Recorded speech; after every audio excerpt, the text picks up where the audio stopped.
Hola amigos y amigas. Bueno, seguimos leyendo el libro Las Fronteras, que hoy les leía el prólogo.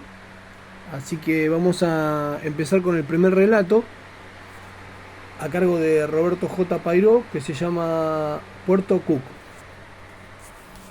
Y dice así: la lluvia y el viento nos hicieron retardar varios días una proyectada expedición a Puerto Cook. Muchas veces, a punto de embarcarnos, el tiempo que prometía ser bonancible varió de pronto, agitando el mar y haciendo inútiles nuestros preparativos. Salir en bote en esas condiciones y sin urgencia era una indisculpable locura. Por fin, cierta mañana, aprovechando una calma, partimos de San Juan. No se espere hallar aquí el relato de múltiples y peligrosas peripecias, no las hubo.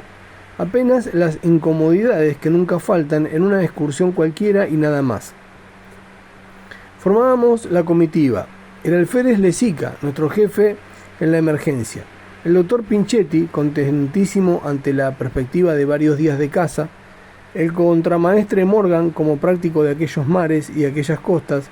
Yo, en mi calidad de periodista viajero que quiere y debe verlo todo.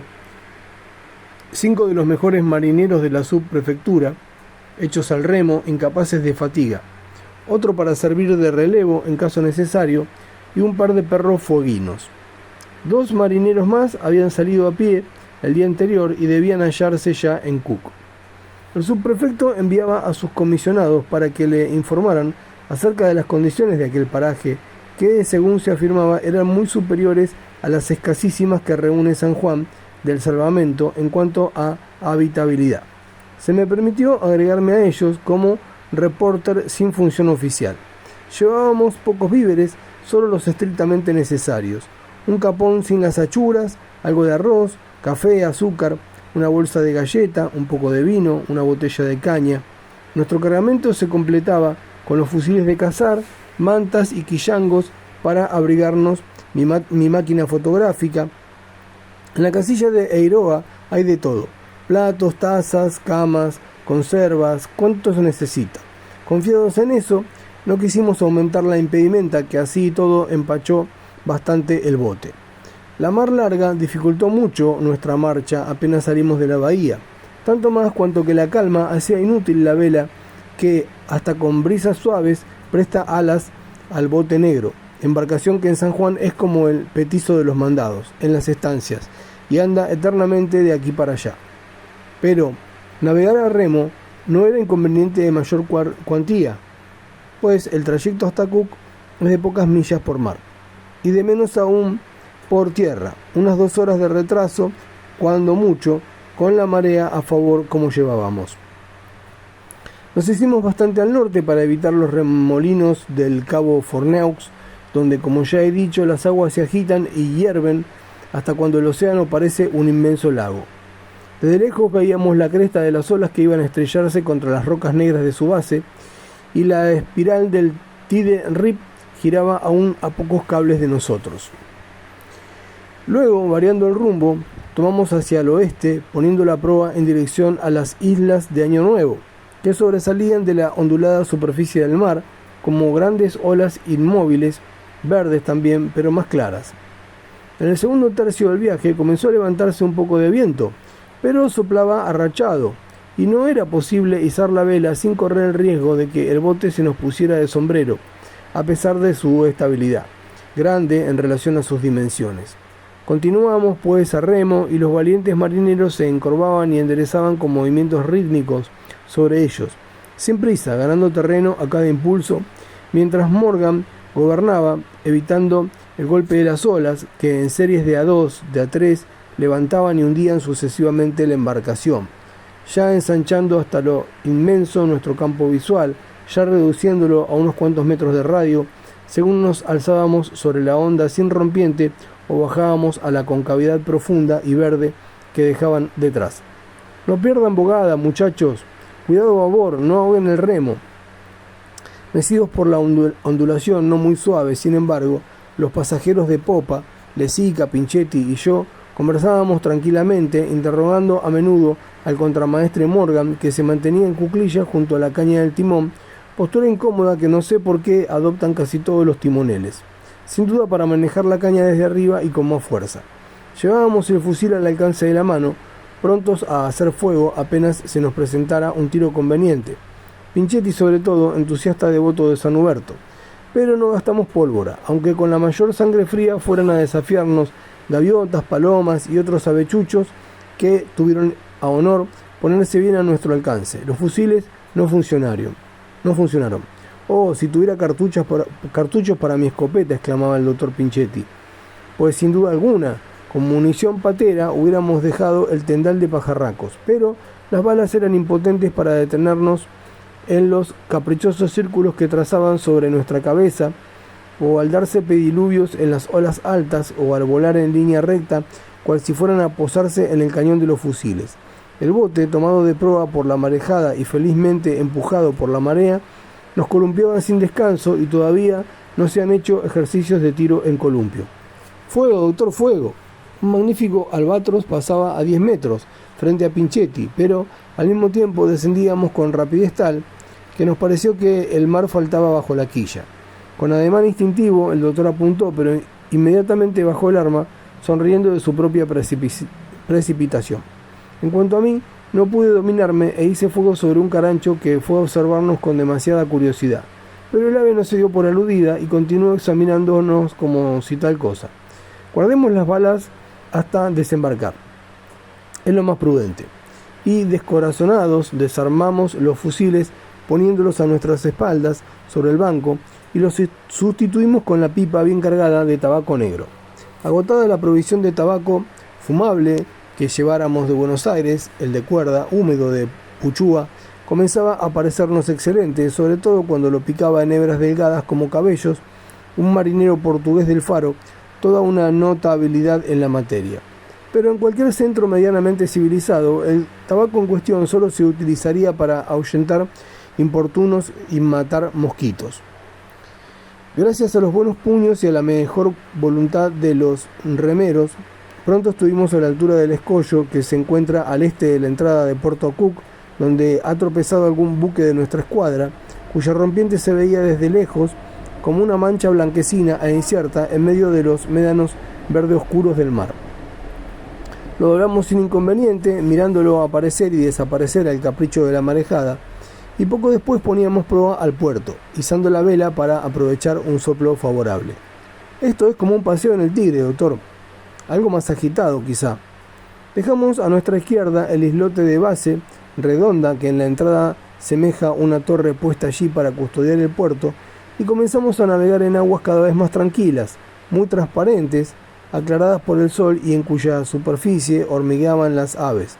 Entre las hierbas y las piedras de la costa, aquí y allí, resaltaba el puntito blanco de las abutardas. El puerto es abrigadísimo, muy amplio y de lo más pintoresco que pueda verse en toda la isla. Bove lo reputaba el más seguro de todos.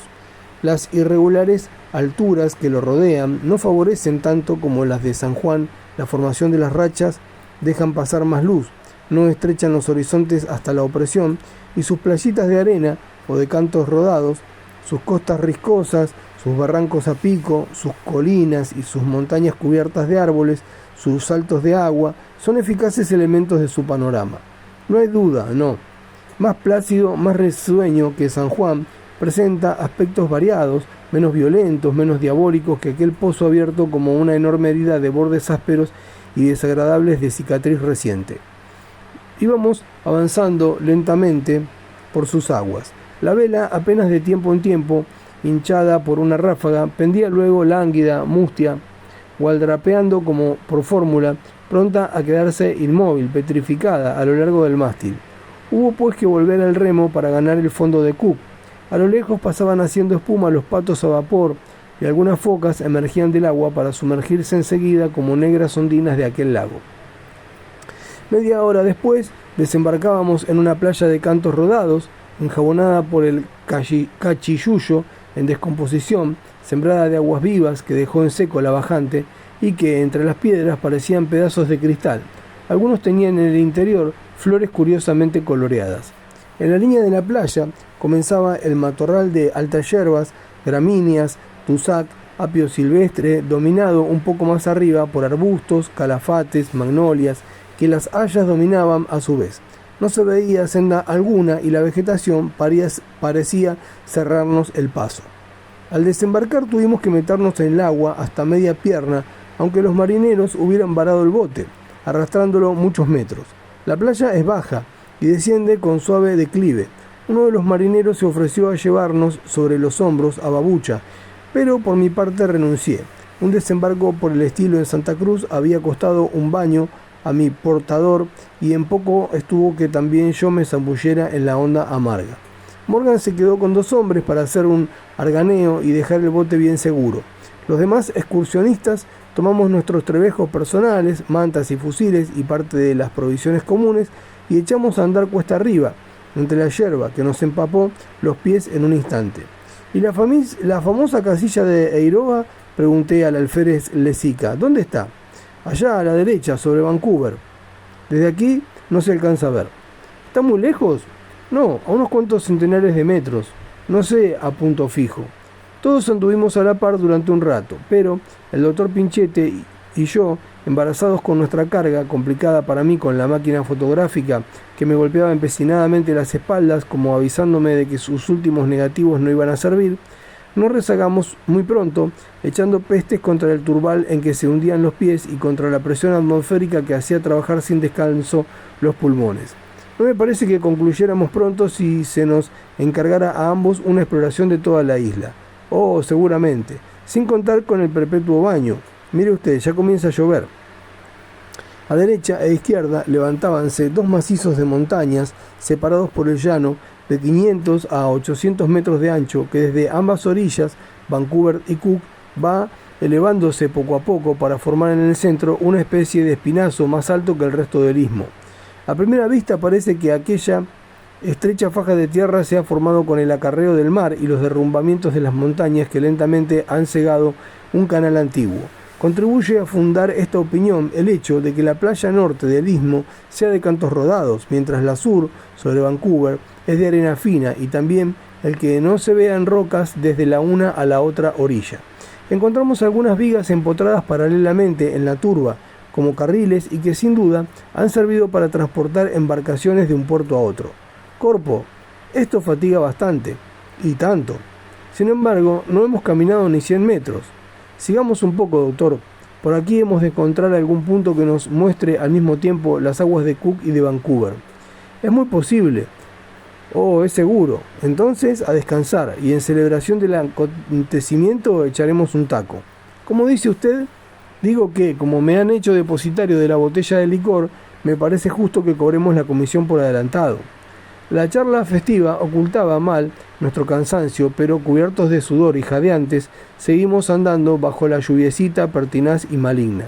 No me había engañado. Cerca de allí, en lo más alto del lomo del istmo, nos fue dado ver las aguas especulares de ambos puertos que un caprichoso rayo del sol, alto aún, doró un instante con fugitivo resplandor.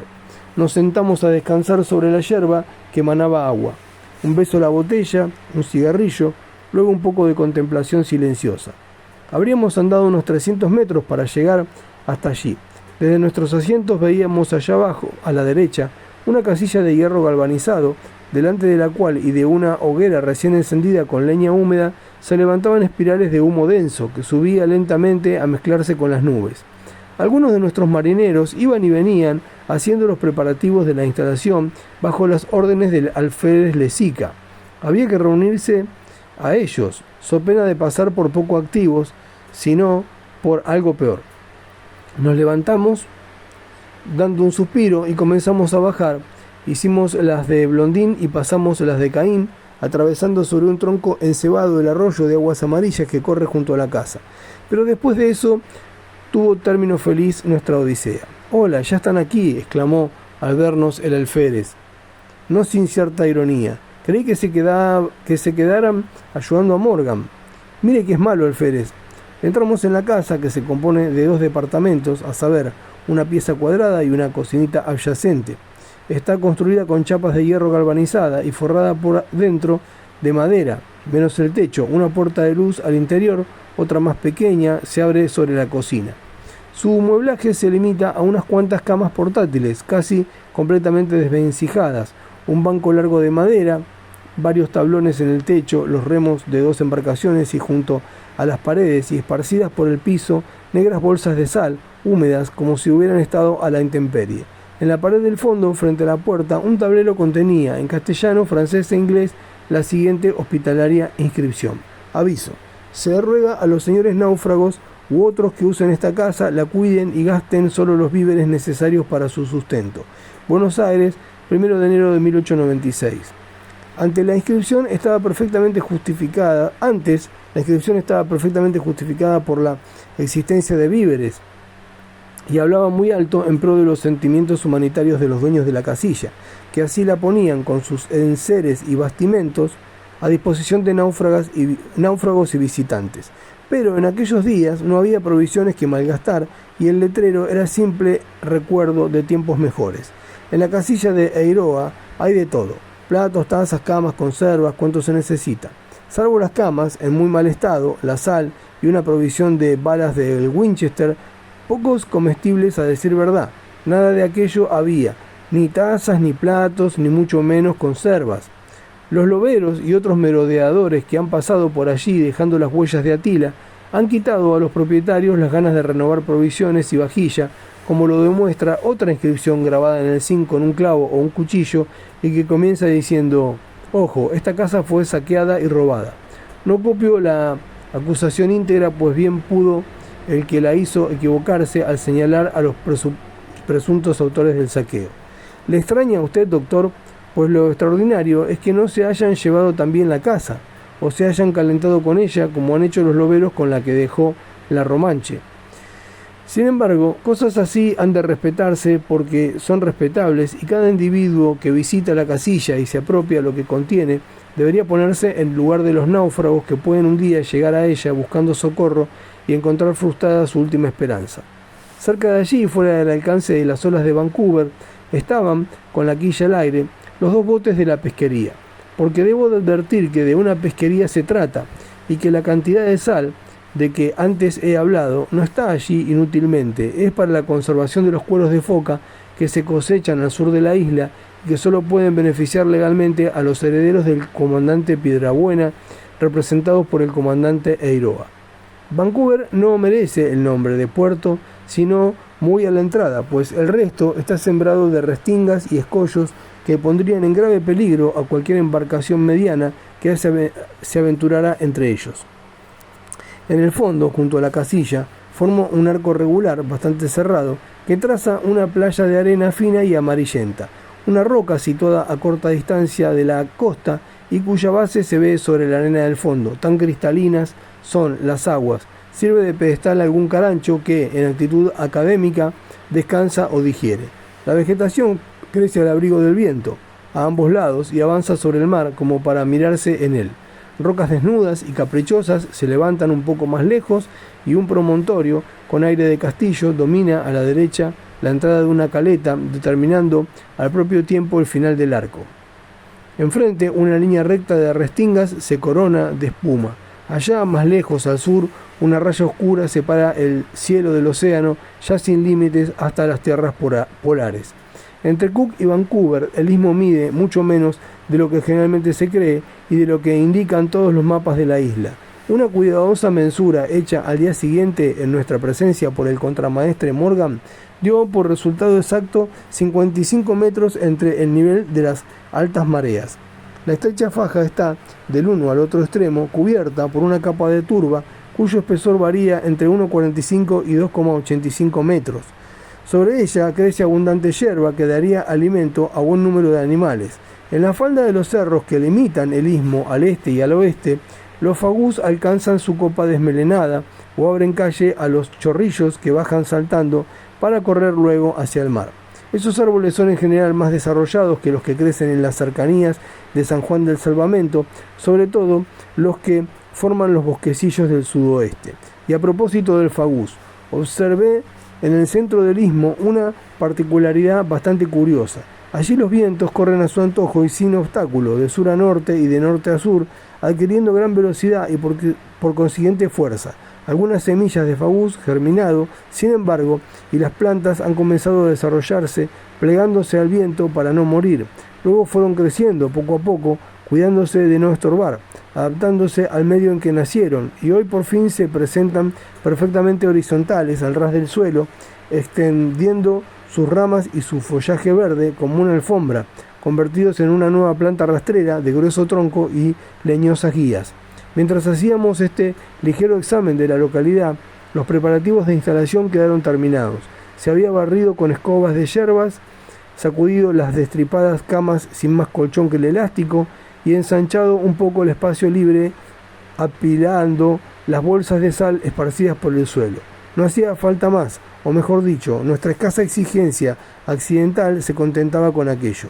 ¿Hay buenos hoteles en la isla de los Estados?, preguntóme una persona hace pocos días. Ah, si viera usted el de Cook, donde en el mismo balde se hacía el puchero y el café. La hoguera, cuyo humo habíamos visto desde la lomita, no estaba tampoco desocupada. Un costillar y una paleta de capón, ensartados en un asador de haya, se doraban lentamente junto a ella, dejando caer gotas doradas de jugo que chirriaban sobre la brasa. Un marinero, con la gravedad de un mago, bendecía el asado con un hisopo empapado en salmuera. Los demás, en el círculo alrededor, envueltos en nubes acres, seguían atentos la ceremonia. La carne se estiraba, se esponjaba, y la película color caramelo que iba cubriéndola, resquebrajándose a veces con ligero estallido, como para dejar ver el interior blanco y apetitoso y dar salida al suculento caldo. La envoltura del riñón parecía de oro y reflejaba el claro llamear de la hoguera. ¿Qué es vulgar un asado al asador? Oh, en Cook es un espectáculo incomparable, lleno de interés y de emoción. Y mucho más cerca, en la campaña, no hay paisano que no siga con profunda atención sus diversas escenas, desde que se ensarta el trozo de carne hasta que se clava el asador en medio de la cocina, poniéndolo a disposición de los cuchillos. Pero no asistimos a todo el desarrollo de la operación, porque la lluvia comenzó a apretar y nos pareció conveniente refugiarnos en la casa, oscura, ya como si hiciera noche. ¿Con qué comeremos?, preguntó el doctor Pinchetti. No ha besado todavía a las modas de donde no puede haberlas. Pues con el cuchillo y los dedos. Pero, ¿en qué se pondrá el asado si no hay platos? Lo tendremos en la mano. No era necesario tal extremo. El banco largo, previamente raspado con los cuchillos, quedó listo para servirla de mesa, fuente y plato al propio tiempo. Y sobre él comimos la sabrosa carne, que no tardó en llegar, cubierta de dorada y crujiente cáscara. El café se hizo en el balde de achicar el bote y fue servido en un plato hondo de lata cubierto de herrumbre, 2 jarros que habían llevado marineros previsores y las 2 mitades de un envase de queso de bola. Como no había sido posible colarlo, lo sorbimos por medio de unas pajitas, utensilio de la invención de Morgan. Tomado el café, los cacharros pasaban a la segunda serie de comensales. Una vela de estearina alumbraba la escena con reflejos a la Rembrandt y violentas sombras móviles por las ráfagas que se paseaban sobre el revestimiento de madera de las paredes y parecían vivir con vida fantástica entre las negras pilas de bolsas o pegadas al techo en que redoblaba el viento y resbalando por él. Tratamos de encender fuego en una estufa de hierro, pero tuvimos que renunciar, pese al intenso frío, porque el humo, rechazado por el viento, volvía a la habitación y amenazaba asfixiarnos. Sacados los manteles, o, con más realismo, terminada la comida, nos arreglamos lo mejor posible para pasar la noche, unos en las camas, otros sobre los tablones, aislados así de la humedad del suelo y de las bolsas de sal. Morgan, que tuvo el acierto de llevar su coy, durmió colgado de los tirantes encima de nuestras cabezas. ¡Qué noche! Y cómo bendije al inventor del quillango, que mejor que el recado del gaucho sirve de abrigo y de colchón cuando se duerme, como sirve de capa y waterproof cuando se viaja. Picante estuvo el frío, sin embargo, y quizá por lo mismo, no madrugamos mucho, pero pronto se recuperó el tiempo perdido. Hirvió el agua en el balde, el café llenó la habitación con sus vapores perfumados, salieron a relucir el plato, los jarros, las tapas pintadas de rojo del queso y las pajitas auxiliares. Nos desayunamos alegremente, después de haber hecho nuestras abluciones a la orilla del mar, y luego cada cual se fue a donde mejor le plugo, unos a cazar, otros a buscar mariscos, otros a holgazanear un rato por los alrededores. Recorrí lentamente las playas de Vancouver, deteniéndome de vez en cuando para admirar el silencio y la calma de aquella mañana excepcional, la soledad absoluta, el reposo mudo y como reconcentrado de la naturaleza, Nunca he tenido mejor la sensación del desierto, ni aun en medio de la pampa, donde sin embargo se abarcan inmensas extensiones solitarias en que ninguna aspereza del terreno puede ocultar a la vista un rancho, una persona, un potro alzado.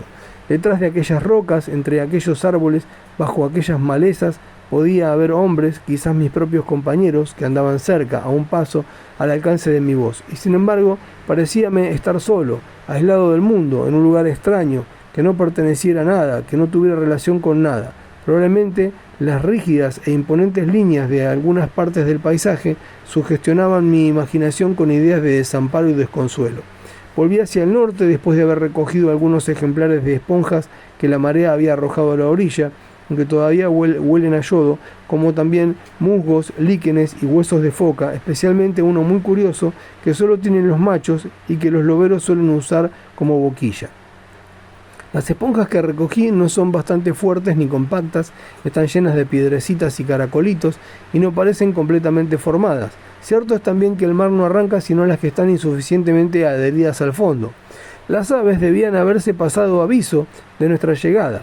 El día antes, en efecto, abundaban hasta lo increíble, pero ya pudimos notar un movimiento emigratorio muy acentuado y a medida que avanzábamos, veíamos que las abutardas especialmente volaban hacia el norte como para salir de Cook. El hecho es que en toda la mañana no sonó un tiro, aunque fuéramos 5 o 6 los cazadores, pero cuando de vuelta en la casa y sentado en una piedra miraba a los marineros que preparaban el frugal almuerzo, la carrera de los perros que salieron desalados, me llamó la atención. Pronto los oí ya lejos ladrar furiosamente, en son de ataque. Los marineros se pusieron en pie de un salto. ¿Qué es eso? Una nutria, y tomando una pala y una carabina que cerca de ellos había, salieron a todo lo que les daban las piernas en dirección a los perros, sin ocuparse del asado que podía arder y hacerse yescas si tal era su gusto. Estuve por quedarme a cuidarlo, vista la escasez de la carne, pero la curiosidad pudo más que la prudencia y eché a correr tras ellos. Al propio tiempo, y como a un centro de atracción, corrían hacia el mismo punto y de varias direcciones los demás compañeros. Sonó un tiro, el primero de aquella mañana. Cuando llegué, la nutria se había refugiado en un hoyo que encontró a punto para escapar de los perros que seguían ladrando desaforadamente. El tiro lo había disparado el de la carabina, pero mal dirigido por no dañar la piel de la nutria ni herir a los canes que debían haber dado y recibido dentelladas a juzgar por las señales. El de la pala descubrió en un instante al animalejo, que trató de escapar otra vez, pero que sujeto por los perros fue muerto a golpes en la cabeza. Palpitante todavía, comenzaron a desollarlo. Yo veía las contracciones de los músculos que se crispaban al contacto del cuchillo y profundamente soblevado por el cruel espectáculo me volví a la casa. Hice 2 veces bien. Además de no ver aquello, llegué a tiempo de evitar una carbonización inminente de todo nuestro almuerzo, ya en parte chamuscado, y que tuve que raspar para devolverle su prístino aspecto. Nada cómoda aquella cocina al aire libre. El humo acre e irritante de la leña mojada, el piso como un charco, la lluvia inevitable, un día conté en San Juan 16 chubascos de lluvia, granizo y nieve, me hicieron desear bien pronto que fueran a relevarme. Llegaron por fin, y listo el asado, partibus factis, se almorzó con tanto apetito que el buen humor era silencioso. Luego, mientras se hacía el café, cambiamos impresiones. El doctor Pinchetti encontraba que Cook era muy superior a San Juan del Salvamento desde el punto de vista sanitario. En efecto, aunque muy húmedo, el istmo lo es menos que el asiento actual de la subprefectura y tiene más sol, más luz, elementos también necesarios a la vida. Hay que observar también, dijo otro, que desde aquí puede vigilarse mejor ambas costas o frentes de la isla, si ustedes quieren, porque el istmo tiene, como si dijéramos, salida a las 2 calles.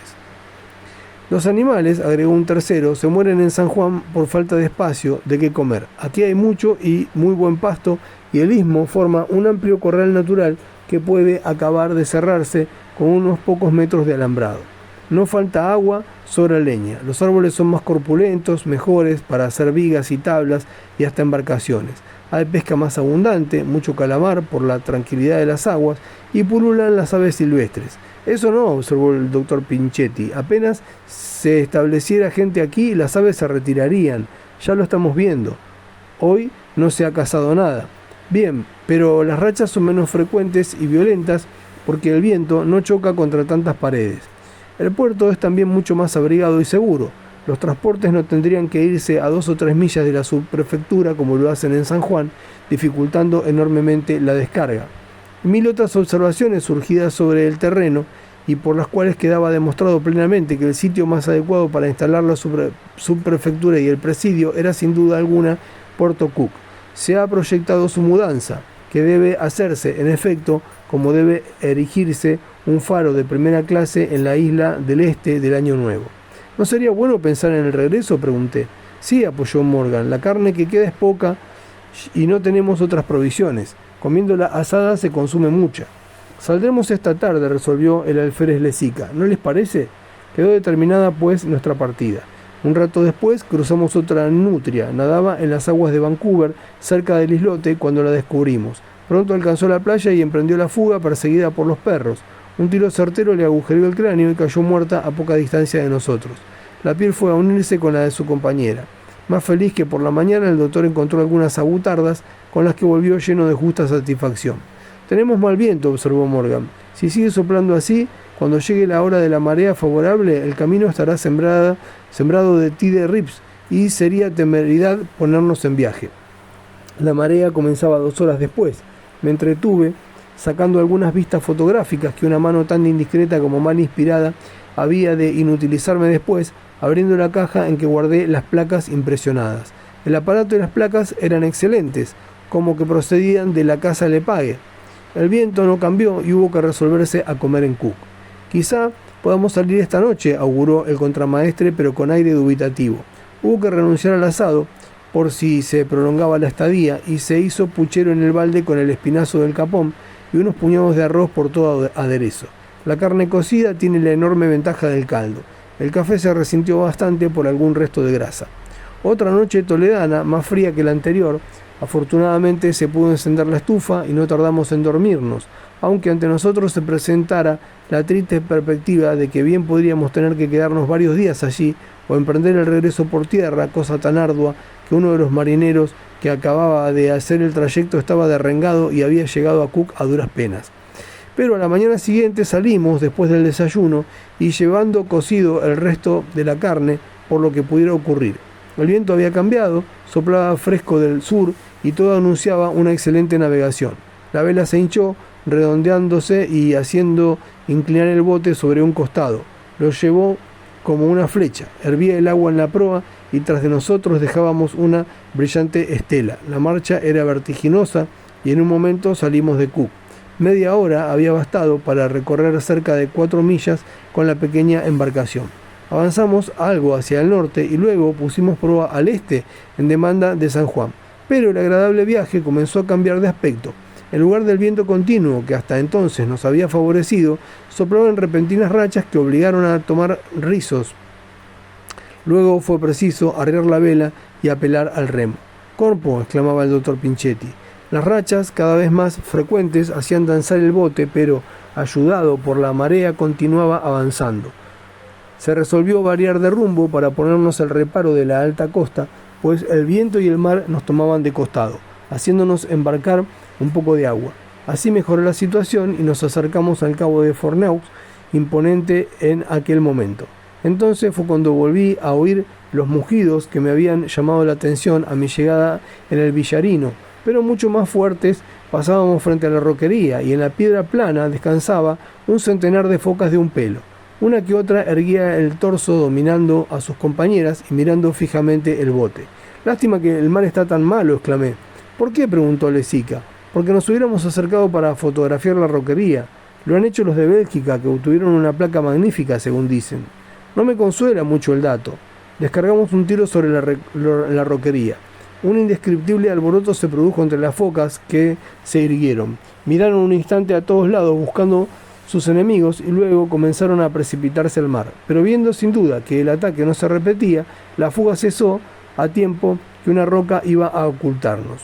Poco después doblamos sin dificultad el cabo Forneaux, enorme peñón negro escueto que parece un torreón destacado del castillo feudal de la isla.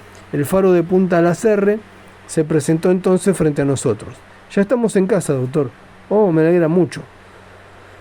Pero hicimos mal en cantar victoria tan pronto. El viento sur, que primero nos empujó de popa y luego nos tomó por estribor, soplaba allí de proa, oponiendo un obstáculo invencible a nuestra marcha. Íbamos ya empapados por las salpicaduras de las olas que no habían cesado de azotarnos en el trayecto, pero allí entraban en el bote las olas mismas, barriéndolo de proa a popa, felizmente no con tanta fuerza que nos pusiera en peligro.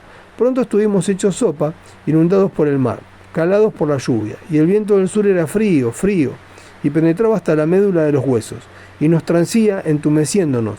El doctor Pinchetti se había envuelto hasta la cabeza en un poncho de caballería y no podía ver porque el agua le empapaba los anteojos. Lesica y yo mirábamos cegados a cada momento por las salpicaduras. El faro había anunciado nuestra llegada a la subprefectura y izando una señal. Cia a babor, boga a estribor, avante todos. Pero el bote no avanzaba un metro y yo continuaba viendo la misma piedra del cabo durante minutos largos como horas. No sé cuánto tiempo estuvimos así sin adelantar ni retroceder, aunque los marineros hicieran esfuerzos que cubrían sus frentes de sudor. Ya nadie hablaba, solo Morgan, dando órdenes con voz breve. Estábamos materialmente transidos, embarados de frío. Pero todo tiene fin, hasta los malos ratos, y venciendo la resistencia del viento y la marea, el bote avanzó lentamente como a despecho suyo.